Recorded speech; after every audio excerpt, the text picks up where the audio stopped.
Okay, so Yeah, see, that's the thing. You have to be accountable for the things that you've done in your past, and that applies to women as well. It must be really hard to explain to men that you've been married before, and buckle in. You're gonna need to explain what the hell happened if somebody's gonna be taking you seriously there, lass.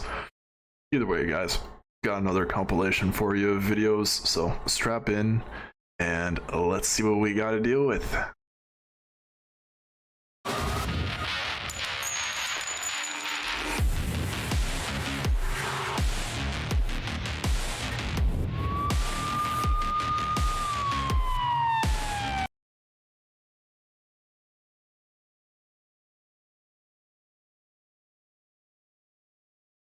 here we are a day before Valentine's Day, and I have 3 guys. One has sent a Valentine because he's home with a sinus infection. The second is cooking me a Valentine dinner tomorrow. And the third I'm taking out on Wednesday because his birthday was yesterday, but I was at a Super Bowl party. So the course is in week 5. I'm really looking forward to helping these gals get on the website and meet some great guys. It's all about finding our potential Mr. Adorable, right? So, mwah, if you don't have a Valentine, let's make that happen for next year. You guys take care. If you have Oh man, stop.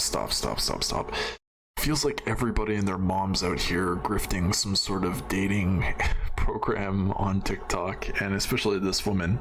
I don't know, like I was watching 2 videos before, if you were watching that one, where the one woman's like, I had 3 dates. Why is it always 3? It seems like a bit of a coincidence, no? I'm really surprised this woman's pulling men at her age, but either way, let's get to the next one. I actually can't believe it.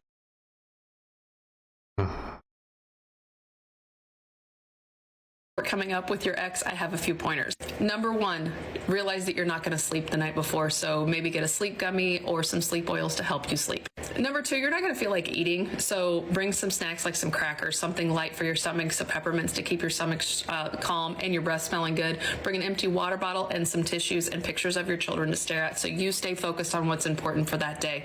The other thing is the week before or a couple weeks before, go to the courthouse. Get a lay of the land. Know where you're parking, know how long it takes to walk in through security, know what floor you're going to, know where your courtroom is, know where the bathrooms are, and also pay attention to where the bathrooms are on different floors because you don't want to be shitting yourself on the same floor that you might bump into the opposing counsel's attorney.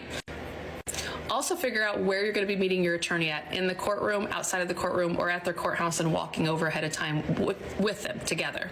Role play in your head. What will you say if your ex speaks to you before court? Role play that. What if you're on the elevator together? Role play that. Figure. When I say that. Wow, it's really sad that this woman needed to, 1, create this TikTok to educate people going through divorce on how to deal with it. You just need to pick better partners. Marriage should be a permanent life decision, but instead it's just basically tearing up the paper left, right, and center, especially all through North America here. It's just sad. Marriage should have been this union where people stay together for their entire lives, and it's just not. Sadly, you know, this is what's left in the dating pool when you get into your 30s. For my 30s men out there. Let's move on to the next one.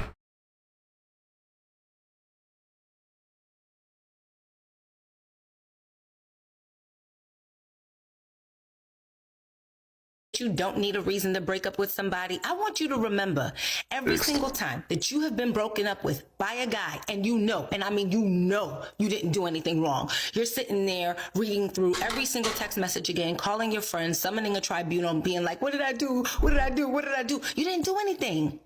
You see, men are better at this than us. When they don't see it with us, they will ghost us, as we see in Jamaica, them turning a duppy. Them turning duppy one time. And then gone left way, and we know that we didn't do anything.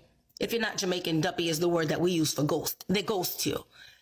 So when you're not seeing it with them, don't create a fight, don't pick a fight, don't make a scene, it doesn't have to be dramatic for you to exit. If you're not seeing it and you're not feeling it, please leave that man. The same way he would leave you if he didn't see it with you. And if you've been broken up with, you ain't doing nothing wrong, sis. So once again, Okay. And then that last one really got me. Yeah, no. Breakups definitely happen because something went wrong, whether it's on our side of the field or their side. But yeah, no, breakups don't have to be this massive drama that should be filmed on America's Funniest Home Videos and submitted or something. But like, sometimes we just get there. I get that, the more emotional sex will get there and do crazy stuff, but this one seemed a bit level-headed. It's fair advice, We're gonna leave, try to make things as amicable as possible, and move on with your lives. Get back in there, or just not at all. On to the next clip.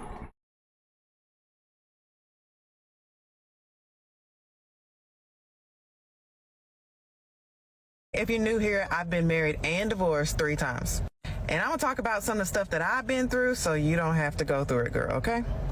So today I'm gonna give you 3 things that you need to know about your partner before you walk down the aisle. Number 1, how they resolve conflict. Do they deflect? Do they blame? Do they gaslight?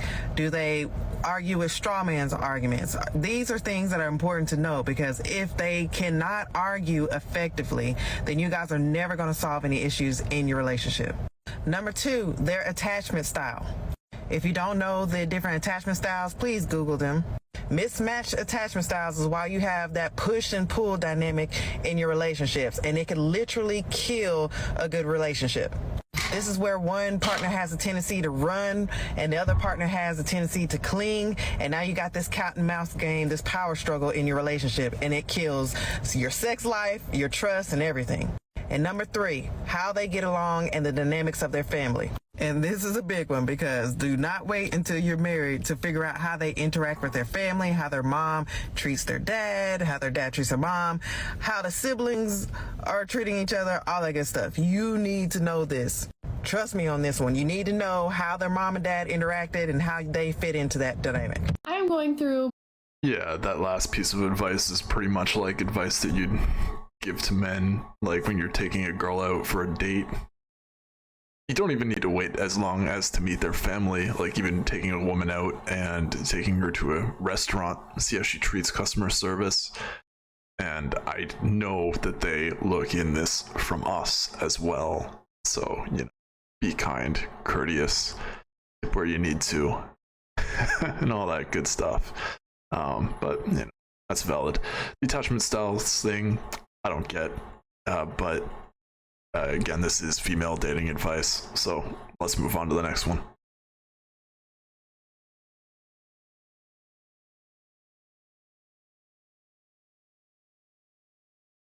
My first little bit of heartbreak post-divorce, and I want to share it with you guys. I use that word loosely because it's not like it was a serious relationship or anything, but it's definitely the first person that I've gone on consistent dates with that I feel like I could have seen a future with, that I was shut down for. I was pretty much seeing this guy for 2 months.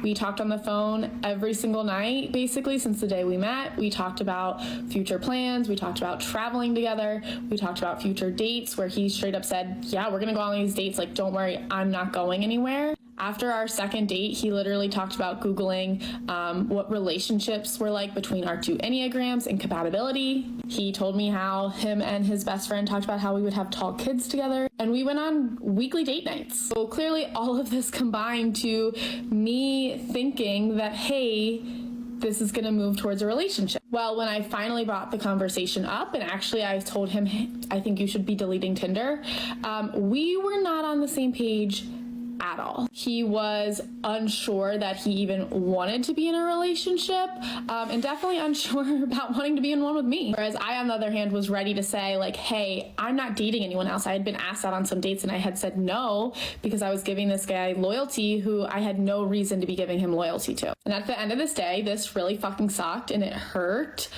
But I'm trying to remind myself that I would rather open my heart and like be open and be willing to let myself be hurt than to let myself close down and push all of this love away and not even try. Definitely some lessons to learn here. I will not be jumping into something without having that conversation or like assuming people's feelings moving forward. So many people on the internet can relate about why it feels so much harder to get over like a very short situationship versus get over a long-term relationship, right? Because you had a lot of potential and hope there still. But today, gonna focus on Valentine's Day, focus on filling up myself and realizing that, hey, there's gonna be someone out there that is gonna put the same energy that I want to. Yikes, man. Okay, let's backtrack there. That was a little longer, but we're gonna wrap up the video shortly. I think she got played by this whole lover boy scheme. Some guys go out there and, you know, make it seem like there's a future, but there is just no future, just leading them along, having fun. And then when the question comes up, they just say, I don't know what I'm looking for, because they get a little scared. You know, they're not quite sure what they're looking for and whatnot. And that's totally fine. We should try to be honest with each other as always, but what can you do? What can you do? You never know what's in somebody's head, and she probably also wasn't giving very clear signs, so whatever. It's just one of the casualties of the day, and you know, so many men get caught in that as well, and they're not out here crying about it on TikTok. They're just moving along. They're just moving right along. Anyways, we're almost about to hit 12 minutes. Thank you for watching, and as always, make sure to do your due diligence when you're out there dating. Cheers.